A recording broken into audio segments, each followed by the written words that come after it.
Ny olona manam-pahefana dia omena ady, omena voninahitra. Andriamanitra ny voalohany indrindra, mpanjaka, président république, premier ministre, ministre. Raha tsika eto amin'ny faritra misy antsika izao,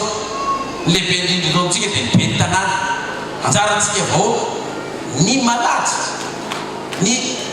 ben'ny tanànatsika. Manaraka azy ny chef fokontany,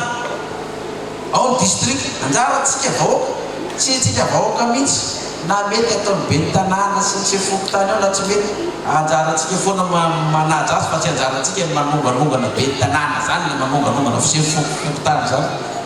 Tsy anjaran'ny voakan'Andriamanitra zany, fa manaja azy mba ataontsika. Io zany mba tokisana anao andriamatao chef fokontany sy andriamatao ben'ny tanàna. Tsy misy apocalypse manongana zany. Iray eo ianao.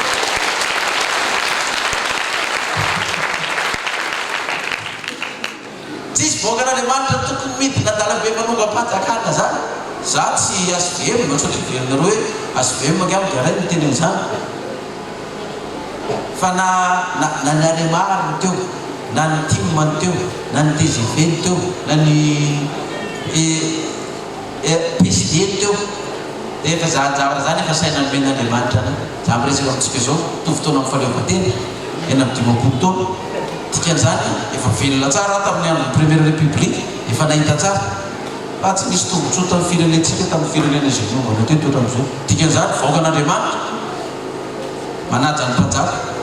manome voninahitra ny manam-pahefana eo toerana, manaiky izay voatendrin'Andriamanitra, izay fahefana misy dia avy misy avy amin'Andriamanitra. Dia normal tokoa chef fokontany sy ny ben'ny tanàna reny anome alalana nananganan'ity fiangonana ity.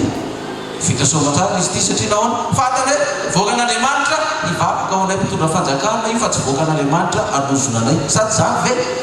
Raha tsy marina zany aza tiaka marina. Halleluja! Tsaratsara amin'izany tadavin'Andriamanitra amintsika, niavatra omena antsika fiangonana. Hotokana n'ity fiangonana ty, tsy hoe raha pitsy raha afaka pitsy dia io le voakan'Andriamanitra tao le fiangonana apocalypse izay manana ny lokony lanitra fotsy sy manga. Vetivety eo lasa niala tamin'ny soratra masina indray fa tsy nanaja ny mpanjaka sy ny mpitondra eo aminy. Fa mbola misy afaka koa izay omena ny fiangonana raha ny soratra masina no jerevana. Tsy dia lavitsika n'ity perikôpantsika ty, eo akaikikaiky eo ihany tsika raha ijerytsika zavatra nyresahan'i Kristy. Misy afaka izay nomena ny fiangonana. Le matitoko fahadimy io perikôpantsika, matitoko fahadimy 5:30 efa renareo fa voalaza hoe maso solo maso ary nify solo nify. Exodus 21:24. Fizao kosa milaza aminareo hoe aza manotra izay manisy ratsy ianao, fa nazovo no mamety amaina ny takolako akavana atoloy azy koa ny akavia ny anankiray. Ary zay te hiady aminao ka tahaka ny akanjonao dia avelao azy koa ny lambanao. Nazovo no anery anao andeha maily ray mandehana miaraka amin'ny maily roa. Mbeo izay mangataka aminao ary azy ilaozana mihodina izay te hisambotra aminao. Jereo izay fiovanjavatra zay tany amin'ny andron'ny testamenta taloha tany, tany andron'ny Mosesy sy ny vahoaka ny tany, dia mazava ny azy ny lalàna izay nomena. Maso solo maso, nify solo nify. Namono ny zanaka anao, vonoina koa ny zanakao. Nangalatra ny omboko anao, angalarina koa ny ombonao.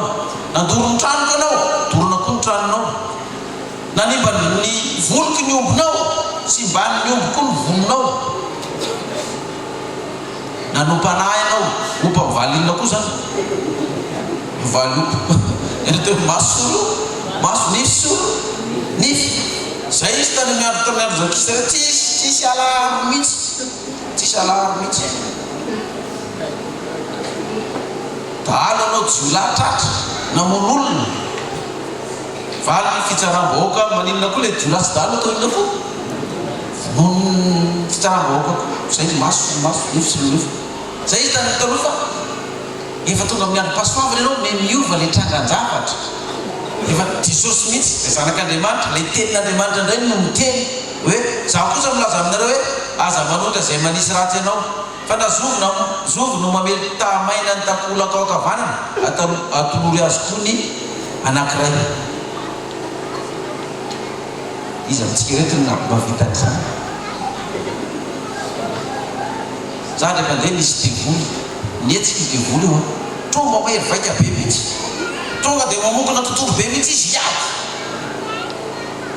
iady zany tsika iadysika ozy izy taolo ozy izy iady dia namokona tontolo amizay izy tonga dia nitehafa priazy izy nitemaina atao amin'ny akavia tao nivina amizay izy ha mangamoka mety temaina ohatran'izany to ozy izy kefa iady ako hoy ny baiboly raha mamely ny akavia ozy izy dia asiako ny akavanana asiako ny akavanana ozy izy iady akoko izy manao ozy ny baiboly dia manampiarako koa ny baiboly raha misy manondra ny akavia ozy dia meo koa ny akavanana dia nameny koa ny azy mila dia nasiko koa toy ninana atao alao fa iady zay fa tsy zakana itsony zany iady zay fa nisy mompera anakiraiky io izay men'ny olona tea maina koa mompera asa na inona natezitra azy tamin'ny mompera fa nena teny adalana ianao le mompera natoriteny toam-piakoana tamin'ny any iny ina nitapatabanao amina am'izay tokako sy fianako any ozy izy zany hoe anao baraka ny am-piangonana ry ka ianao ry zanako mila miala mitoka fa mijaly ny vady aman-jana ka tsenao rangany baiko priao izy ny tea maina any amin'ny mompera nivongivo ny mompera hoy ny baiboly ry zanako rehefa misy mamely ny akavia ome koa ny akavanana natolo ny mompera koa ny akavanana teafle zanana fia nivongivo ny mompera vitany anisoratra masina ry zanako nasorony mompera amizay ny akanjony atsika rola amizay zao fa vitany anisoratra masina sisy mompera meny mompera direct ndray mandeha ny araiky tonga dia nitsipaka any amin'ny hôpitaly zany hoe vitany anisoratra masina fa nizy amizay zao atsika zao ozy izy ka ahitana tantara kely io le hoe raha misy mamely ny akavidy meny iny dia izy atsika am'irety zao mba vitany ohatran'le mompera ary zao izy dia tena fanasiana ihany tety dia meko niny nina mora teneny zany fa sarotra zay ny tingany hoe aza mamaly ratsy ninona sisy za kosa milaza anao aza manoatra zay manisy ratsy ianao sarotra be zany raha resana nefa zany nomena ny fiangonana raha misy manompy ianao dia aza mamaly ratsy azy zany le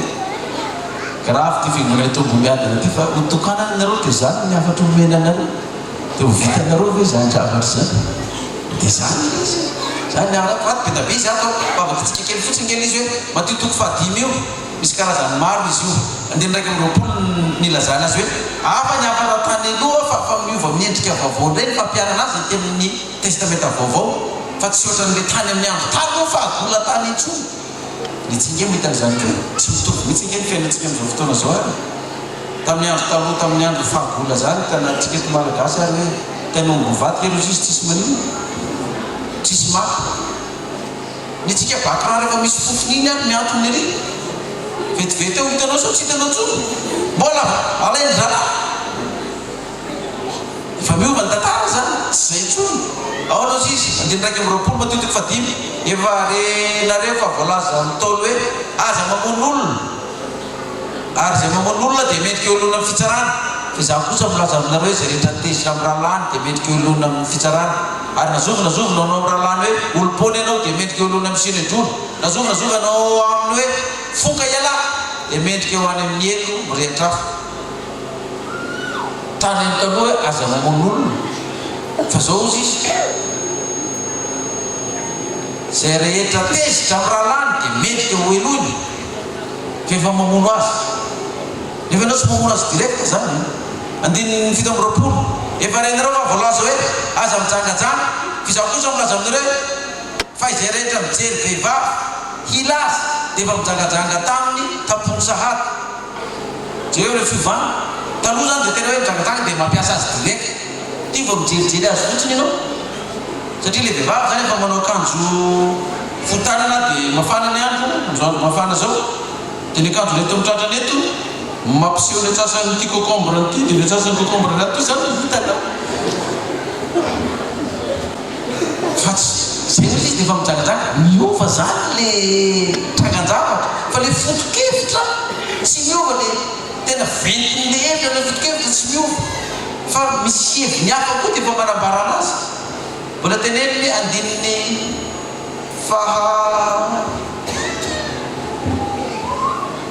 andininy faraka amin'ny telopolo ary voalaza hoe nazovo misaotra ny vatiny dia aoka izy anymiana vehivavy taratasy fisaoram-bady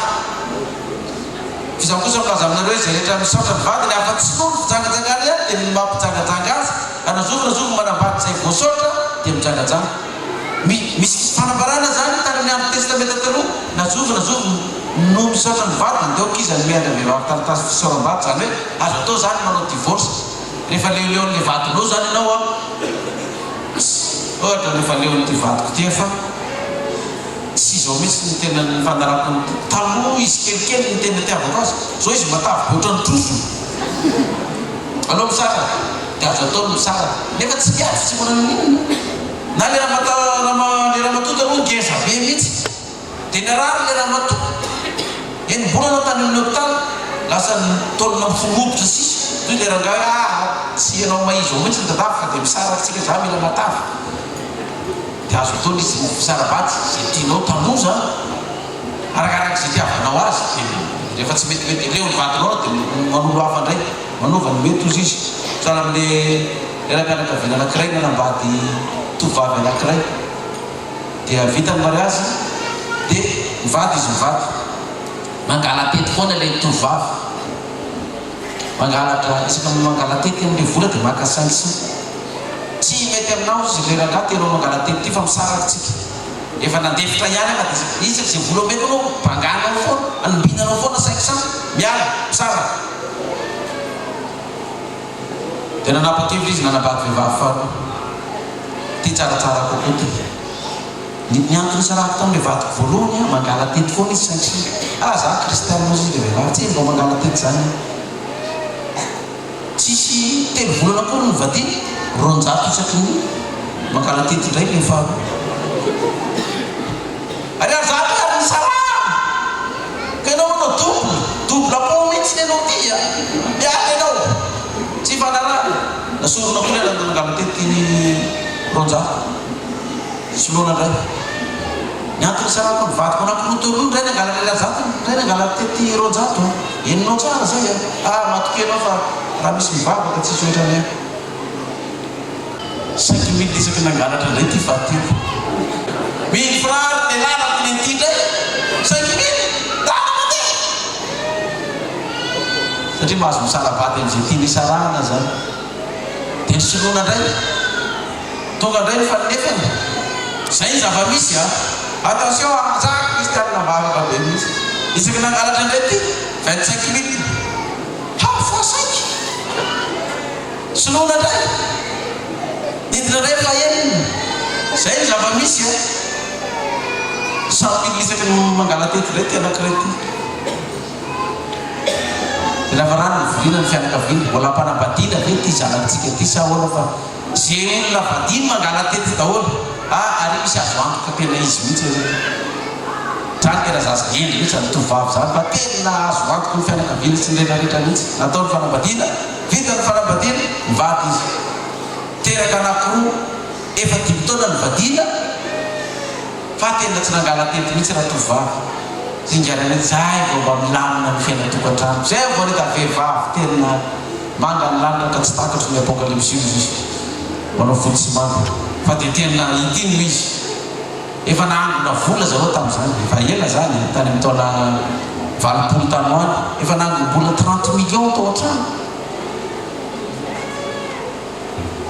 lasa ragana dia niasa nirofo raha matokely tao ny 30 millions lasa izy nanaraka tovolahy kelikely tany rangako efa zokonjokony ihany efa tsy dia mavita mampiasa lohalika firy intsony lasa raha matokely miaraka amin'ny vola 30 millions zarakaratra ingaray dia za mahita azy io tantara tena mariny zany nanao eseniny zay tamin'izany tany amin'ny roa valopolo dia mahita n'le rangahy volo be mihitsy volony volombavany tsy voahity intsony rarakivo miraraka araka mamparaka fa nanina nampatombantiraka le rangahy ty ohatrany adaladala ohatrany io dia mitantara le ole zany tsy zany ny antony natonga an'io tratrany zavatra dia fa hoana satria baiboly araka ny voalaza hoe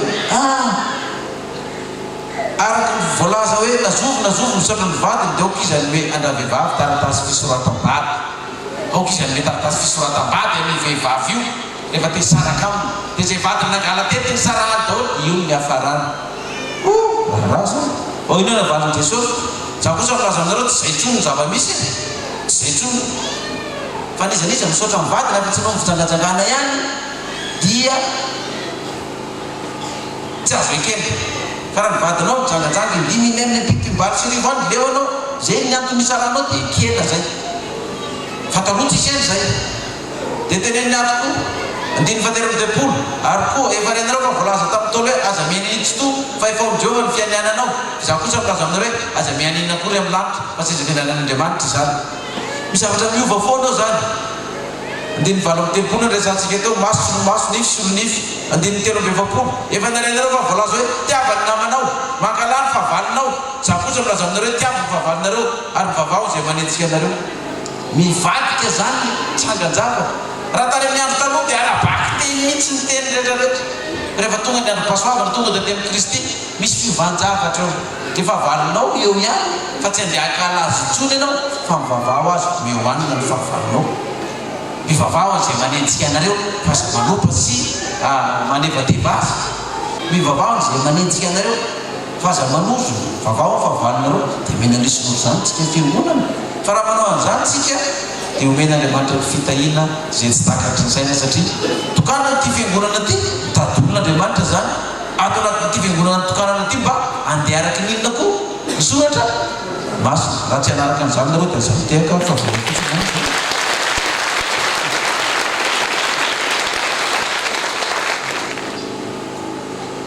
ina moa ny antony hitokanana fiangonana ary ina ny antony andehanana na fiangonana rehefa nitokana ny fiangonana tempoly anankiray voalohany indrindra vita Solomon zanaky David dia zao ny teny voasoratra ato amin'ny soratra masina tantara faharoa toko fahafito ny toko fahafitoa dia manomboka ary amin'ny toko fahadimy misy lohateny amin'ny toko fahadimy misy lohateny hoe ny nitokanana ny tempoly tamin'ny andro Solomon zany io lazainy Davida hoe anao trano an Jehova fa tsy atao mipetraka anaty trano lay na trano tantsony Jehova fa atao trano vato ny trano dia amin'ny toko fahafito tsika zany zao manomboka ny andiny raika amby folo ka hatramin'ny roa amby folo no vakitsika ny valiny mivavaka nataon'ny Solomon toy izao no nahavitany Solomon ny trano Jehova sy ny lampanandriana ary samy nataon'ny Solomon lavorary avokoa izay rehetra efa eviny hatao tao an-trano Jehova sy tao an-dapany andiny roa amby folo ary Jehova miseho tamin'ny Solomon noho ny alaka nanao taminy hoe efa reto ny vavakao ary efa no fidiko ahy ity fitoerana ity ho trano fanateram-panatitra efa no fidiko ahy ity trano ity atao ino izy ho trano fanateram-panatitra ny tena antony akanesana ny trano fivavahana trano fanomponan'Andriamanitra zany ny antony tena fotokevy dehibe dia ity andeha hoany amin'ny tempolin'ny Jehova anatitra fanatitra zay ny tena antony fotoatokevitra sisan'izay aingokaingony fotsiny hoe dia ho an'ny mpiangonana hideran'i Jehova hira sy ny sisa sahala hoe gâteau anankiray zany fa karazana crème mipetrapetraka eny daholo fa ny tena antony akanesana any amin'ny tempoly any am-piangonana dia anatitra fanatitra roa io karazana fanatitra io natao amin'izany an'Israely ny anankiray fanatitra latsadraha izy Jehova aza miseho anatreo tsy mitondra fanatitra ny olona fôka ny olona samy mitondra arak'izay zakany avy araka ny fitahiana izay nomen'Andriamanitra azy ka aza miseho anatreny Jehova andeha amin'ny tempoly ao raha tsy mitondra fanatitra fina ny antony hitondrana fanatitra mitondra biby zany tamin'ny andron'ny zanak'Israely zay ny miseho ny tany aloha tsy maintsy mitondra biby ianao dia vonoina ny biby aloina amin'onan'le biby na ondry io na oso entinao na vomalala na domoina na omby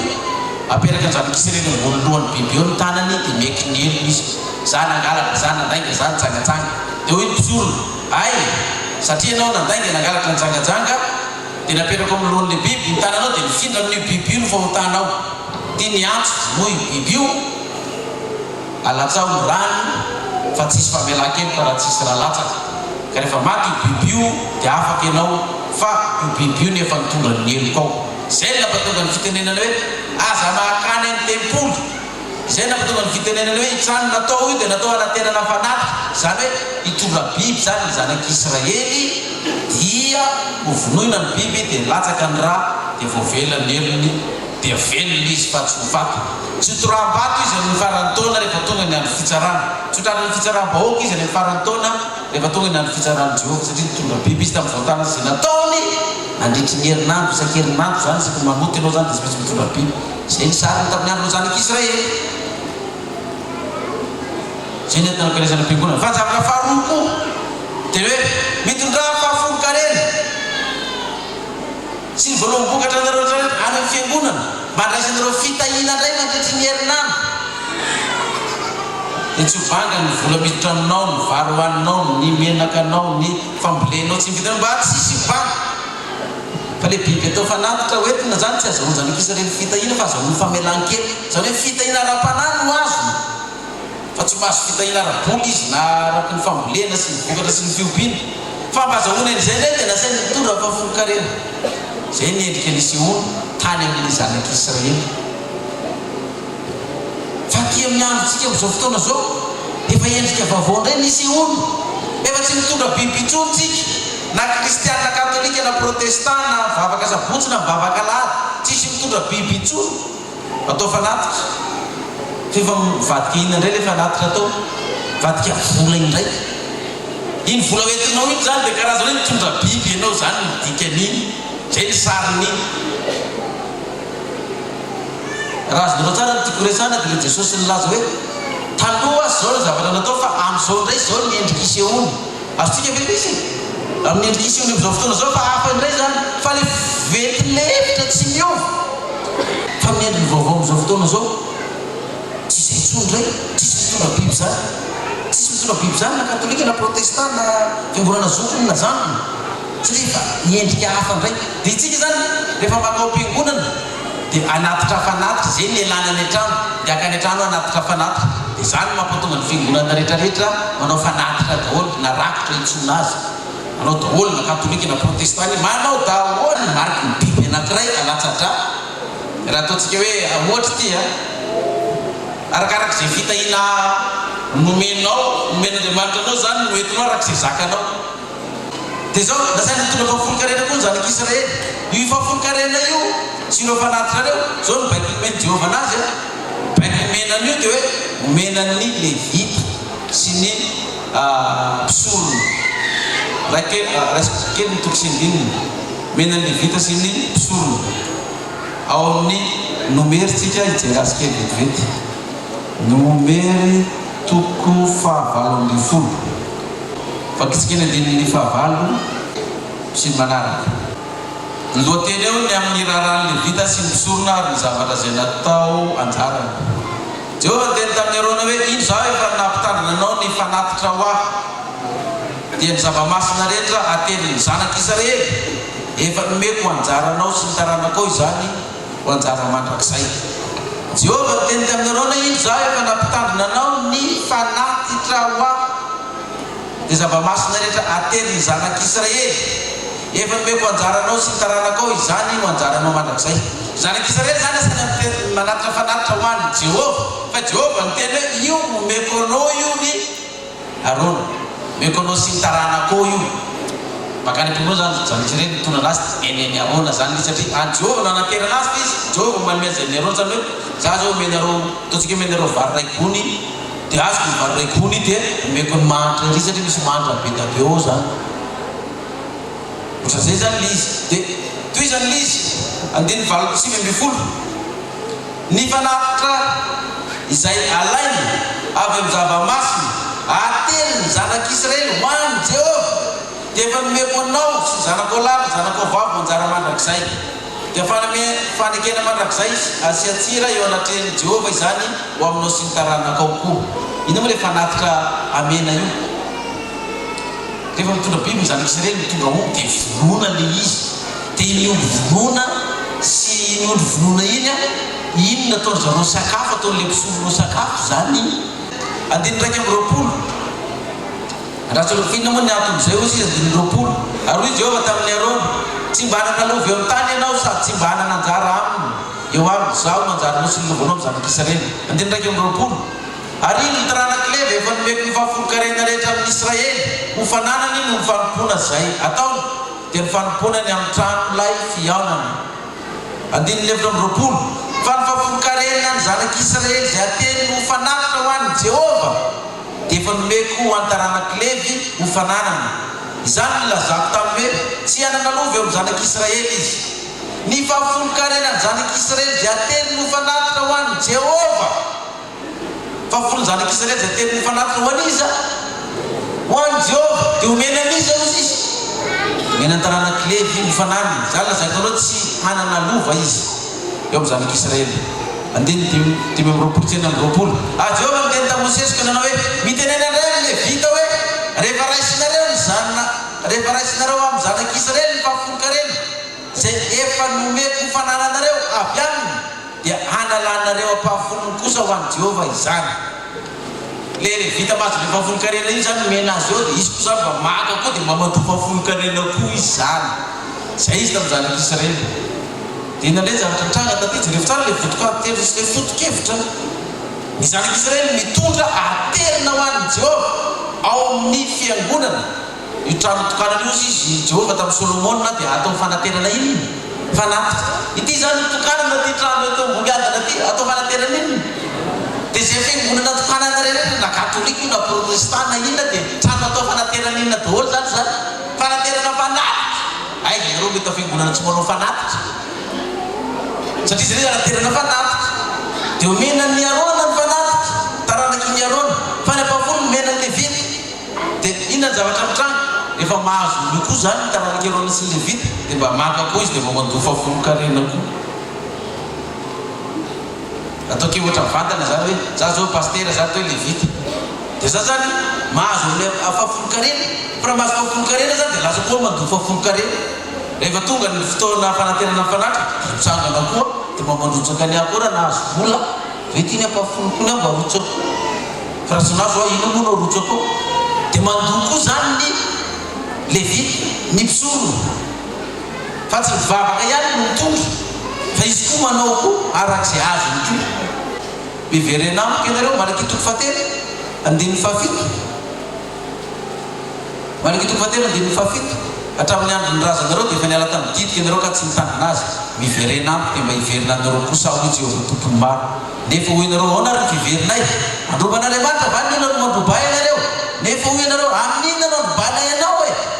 amin'ny fahafolokarena sy fanatitra fa voaozona amin'ny ozona ianareo rehetra nefa izao no mobainareo dia izao ianareo rehetra iray firenena izao ka dia izao eto ianareo amin'ny fahafolokarena rehetra trano firaketika mba sikano trano izao toetra amin'izany aho Jehova tompony maro raha tsy vaky mivaravarany lanitra ho anareo ampidirako fiteny manamby ampy ho anareo ety ny fahafolokarena trano firaketana io fiangonana zany tempolo zany tamin'ny andro ny zanak'Israely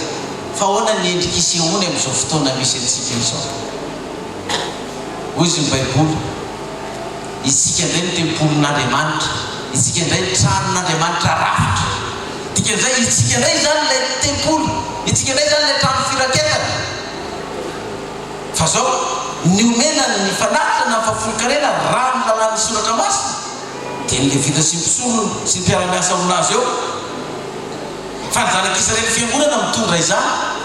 fa ahoana ny mampatonga antsika trano firaketana anaterana ilay fahafolokarena indray tamin'ny voalohany izy hafa fiseho fa amin'izao izy hafa itsika rehetrarehetra fiangonana tonga akoho zao tranon'Andriamanitra tempolin'Andriamanitra trano firaketana fa mandray mihinana fahafolokarena tsika eto zao satria nahoana ty fiangonana vita ty fahafolokarena nanaovana an'ity ny fidanana ty tany ty fahafolokarena tonga eto tsika zao misy mihinana sakafo panahy mihinana fahafolokarena raha tsisy an'ity micro teto tsy mahainao anana roatra rehetra ireo bafina sy orga sy rehetrarehetra batterie zany fahafolokarena vidananareo izay tonga aty maketo zao nandeha fiarakodia fahafolokarena ny vidanana an'ireo dia mitondra ny afatra mitondra ny tenin'Andriamanitra tsika mahaino radio mihinana fahafolon-karena tsika matoa maheno radio émetteurany radio sy ny fitaovana eo izy banderan'ny Madagasikara eran-tany io volan'ny fahafolon-karena no nampidirina tao dia mihinana daholo fa tsy miandry isaky ny telo taona tsika no mihinana ny tenin'Andriamanitra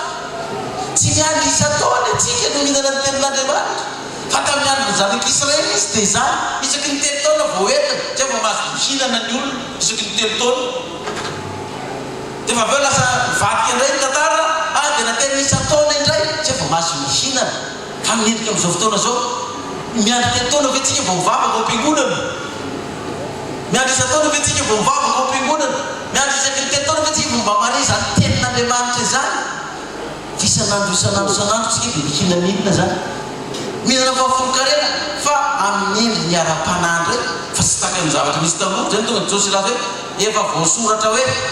efa voalaza hoe izao fa izao kosa izao efa voalaza hoe izao fa izao kosa izao hoy Jesosy fa le hevitra sy le votoatikevy mbola mipetraka eo tsara mba hampanendra raha-piangonana rehetrarehetra ny asa famponao fiangonana rehetrarehetra dia didiny Jehovah ny vahoaka an'Andriamanitra motahiny hitondra ny apahany ny fitenao mba hampandrosoana ny asan'Andriamanitra ka ty fiangonana ty novity ity fiangonana ty nitokanana dia nisy nitondra fanatotra tao nisy nitondra fahafolon-karena tao nanaovana an'izao voatafy ny fiangonana nahazo indrindrina vita ny dala sisy mbola ho atsaraina ary zao fa atao hoe zao ny tratra moa tokanany lohany avorana fa za miva raha pitsy rafaka pitso mbola hivadika akaroa koa ty dalazo raha tsy faly am'izany no raha zao mitendra mafy raha tsy mino am'izany aza mitehaka mafy koa ty zava-makavasain'Andriamanitra izay na mba tonga an'le toroteny zay tao amin'ny Matthieu le vakitsika le matoko fahadimy matoko fahadimy andiny valo amby telopolo efa renareo fa voalaza hoe maso nify solo nify andiny telo amby efapolo efa renareo fa voalaza hoe tiavo ny namanao ary mankalany favalinao dia mamaly foana Jesosy za kosa nefa milaza aminareo hoe za kosa nefa milaza aminareo hoe zany hoe le endrika fisehoany taloha zany fa ny endrika fisehoany am'izao fotoana zao fa tsy mitovy zato isany zato tsony izy fa le vetikevitra ny listy ray ihany takany hoe ohatra anankiray fotsiny hoe itsika zao dia noharina amin'ny hoe fiangonana amaranako azy zao fa atao amin'ny Korintianina voalohany Korintianina voalohany toko faharoa amby folo vakitsika manomboka ny dimy roa amby folo raha telo amby folo ambara-paranantsika azy fa tahaka ny teny iray ihany anefa maro ny momba ny teny ary ireo rehetra momba ny tena ireo na dia maro aza dia teny iray ihany dia tahaka izany koa Kristy fa fanahy iray ihany nanaovana batisantsika rehetra ho tena iray na jiosy na jendrisy na andevo na tsy andevo ary sika rehetra dia efa nampisotroina ny fanahy iray zany hoe raha raisina neviny amin'izao fotoana zao zany tamin'ny andron'ny apôstôly izy tsy mbola nisy sain'izany hoe katolika efitsika ema luteriana anglikana jesosy mamonjy rema pentekotista vaon'olo apokalypsy adventiste tsy mbola nisy an'izany tamin'izany jiosy gentilisy andevitsy andevo zay nisy fa zao fanara ihany izy naovana batisantsika rehetra ary tsika dia samy nampisotroina fanahy iray dia raha raisiko exemple zany fiangonana apokalypsy tato hatramin'izay ninorenana zay zay renarena natao batisa tato zany dia fanara ihany nosotroina nampisotroina fanahy iray ihany dia mahagaga hoe rehefa niala indray ny olona sasany dia hoe tsisy tsono le apokalypsy fa izy indray nisy satria efa lasa judaisme indray ohatra na efa lasa anarana fiangonana hafa indray ka izy natao batisa tato fa na inona nosotroiny tato tsy fanahy iray ihany fanahy iray ihany nisotronao tato jesosy iray ihany ninonao tato tompo iray ihany narahanao tato dia fanahy iray ihany zany zay dia zao ka io fanahy iray ozy izy satria natao batisa iray tsika amin'ny tena zany dia ny efatra folo nefa ny momba ny tena tsy iray fa maro momba ny tena raha nitombotranao hoe satria tsy tananao dia tsy mba momba ny tena amin'izany izy dia tsy momba ny tena fa andiny fito amby folo raha maso avokoa ny tena rehetra ay zany zay fandrenesana raha fandrenesana avokoa ay zany zay fanamboloana andiny sivy amby folo ary raha zay rehetra momba ny tena no tonga iray monjy Aizay tsony zay tena. Maro momba ny tena nefa ny tena dira ihany. Ary maso manao amin'ny tanana hoe tsy mila anao aho. Ary ndray ny loto maso manao amin'ny tongotra hoe tsy mila anareo aho. Fa maika ilayntsika aza ny momba ny tena zay atao malemilemy kokoa noho ny sasany. Zao ny sariny zany tondro karabaky tena. Raha ohatra tsika mivavaka rehetrarehetra dia samy hihinana ny fanatitra zay arotsakitsika, samy hihinana ny vavolokarena zay arotsakitsika. Dia ny pastera sy ny olona sy rehetra samy hihinana ny azy daholo. Dia aiza zay misorona, dia aiza zay diakona, dia aiza zay olona, dia aiza zay levita. Satria lasa maso daholo zany tsika rehetrarehetra. Dia na tsika rehetrarehetra zany samy maketo daholo dia mifanisiketo. Ohatra ny parasy tamboronao masona koa. Na izay tsy maketo fa makaiza koa. Mipetraka any aminareo eny daholo. Dia iza ny tonteny, iza ny anetana, iza ny teny zava-maneno. Zay nge tsy mampitombona ny liso hoe satria za koa afaka mihinana, satria za koa trano firaketana. Za afaka manambady satria mosesy milaza hoe amazo manambady, mosesy koa nge milaza hoe mazo mihinana fafolokanena. Dia zay zany ahoana koa ny tsy hihinana. Raha maso daholo zany tsika dia ahoana, raha tongotra daholo tsika dia ahoana, tsy olona sampona daholo tsika eto. Mba eritrereto hoe teraka ilay zaza dia tsisy afa-tsy lohany fotsiny, dia ny lohany iny maso daholo. Tsisy orona, tsisy orona, tsisy ny fa maso daholo. Tsy safotra osa azo famanam-piteraka an'iny na ny dokotera fa iny orety. Zay izy ka ny fiangonana izy atao trano fanaterana iny fanatitra fa dikan'izany misy afatra omena ny fiangonana io ka raha hotokanana ty fiangonana ty zany tamin'ny aron'ny Solomon natokanana ny fiangonana trano natao fanaterana iny nozy izy fanaterana fanatitra io dia tia ny afatra nomena azy. Ny Solomon io namarana antsika azy dia ataontsika ny vavaka natao tamin'izany zay natokanan'ny Solomon ny tempoly. Tantara faharoa toko fahafito. Tantara faharoa toko fahafito no amarana antsika azy.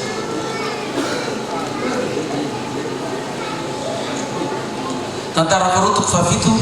tendeniny 12 ka hatramin'ny faha 20. Io zany namarana antsika azy dia nivavaka antsika. Mivavaka nataon'ny Solomon napasy 402 le tantara faharoa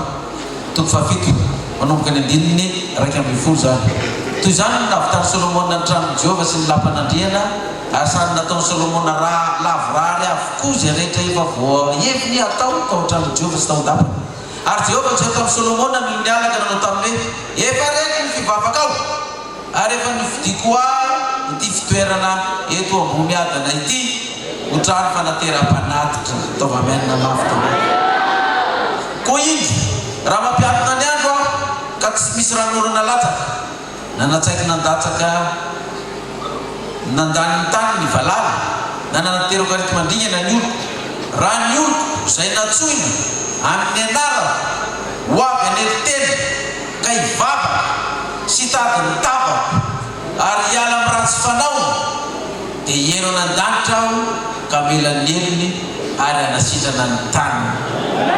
Taovy mafy ny amen. Dia raha mino amin'izany nareo dia mitiafa mafy dia mafy.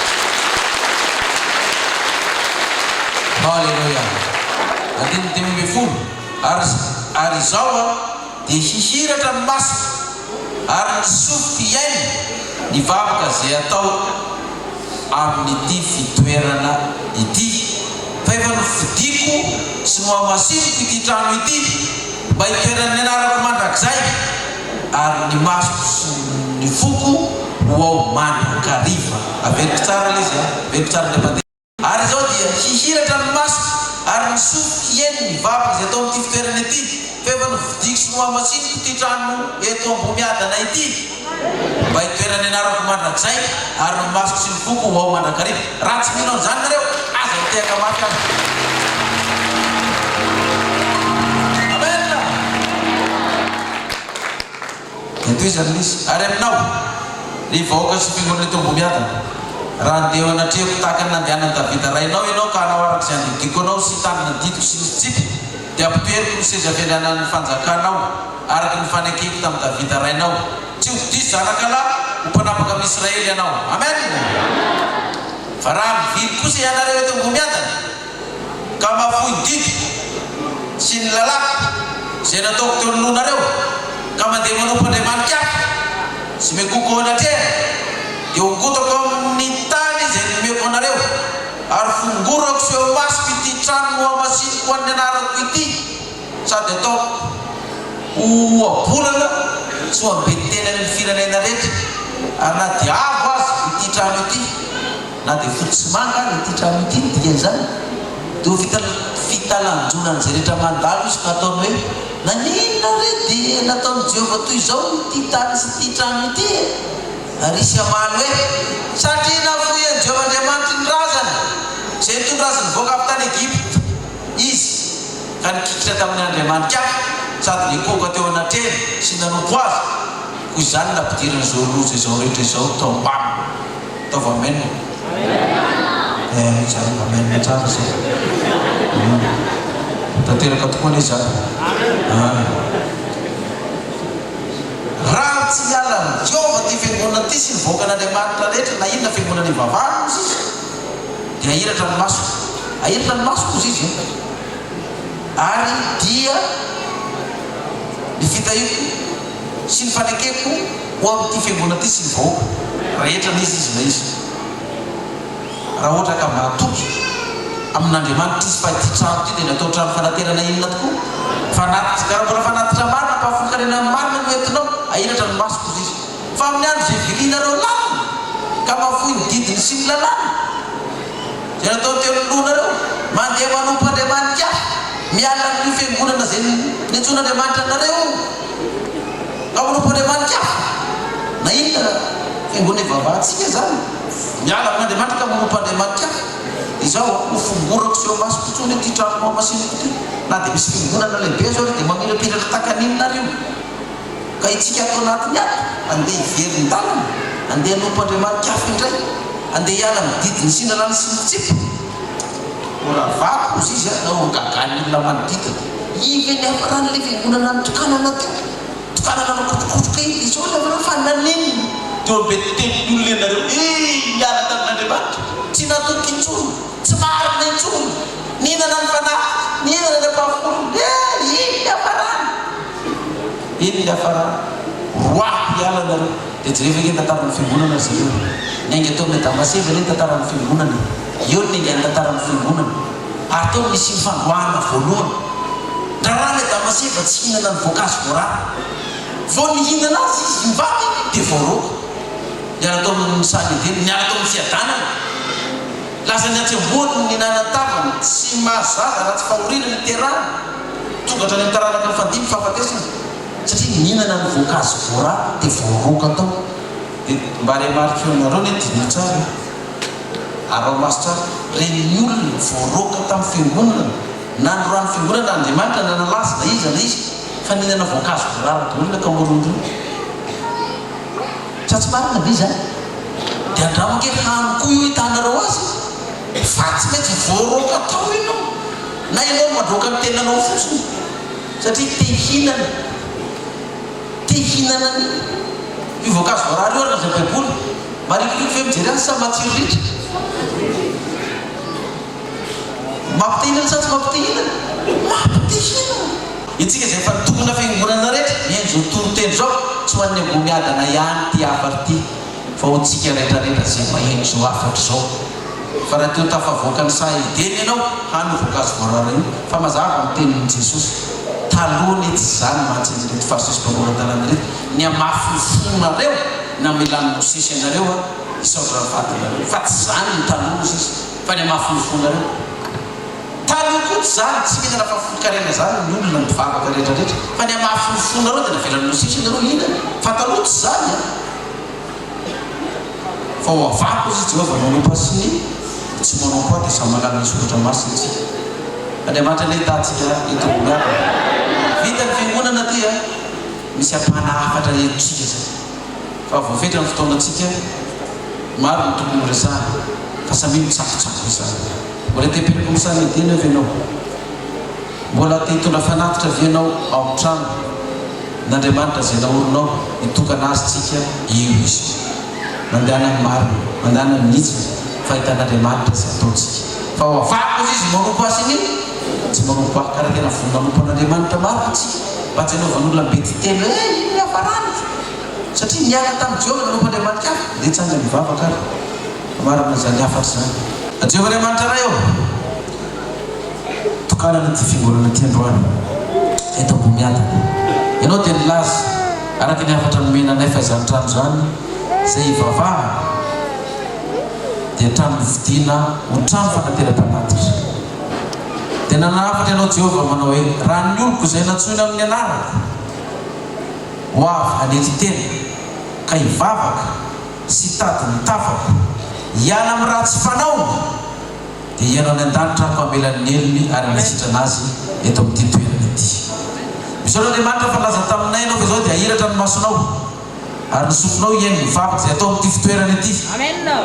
Fa efa nividinao sy nohamasinao ty trano ity mba hitoeran'ny anaranao mandrakizay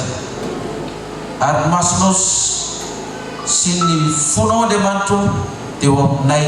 mandrakariva. Koa ankehitriny Andriamanitra raha miditra amin'ity toerana ity zay hivavaka hiaiky ny elokay sy ny fahotanay tamin'ny raha tsy vitanay rehetra taminao dia menona ny an-danitra ka mamelan'ny elokay tsiraray avy. Raha miditra eto amin'ity trano ity koa Tompo ny vahiny rehetra hivavaka sy taraina hifono aminao fa satria marary manana olana amin'ny tokantrano manana ny trosy tsy fahampianara-bola na izay fiangonana ka hitaraina aminao dia menonao vavaka ny an-danitra ka mamalianay. Raha misy mosary amin'ity faritra Bomiadana ity